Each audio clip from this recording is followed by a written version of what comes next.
Hello, my lovely people. Welcome to my channel. It's your girl Natural Alton, and in today's video, I'm going to show you how to make box braid using this simple method. I'm just going to put my hair extension like this.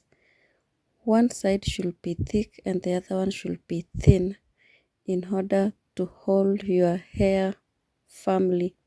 I'm going to place my hair extension like this. Just watch it keenly and follow it step by step.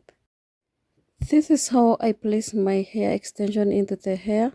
The thin one is on the right side and the thick one is on the left side, which is splitted into two. Then I start plaiting my hair like this. This method is good for beginner friendly.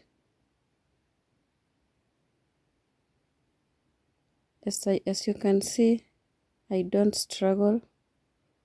You just place your hair extension, split your hair into three, then start plaiting.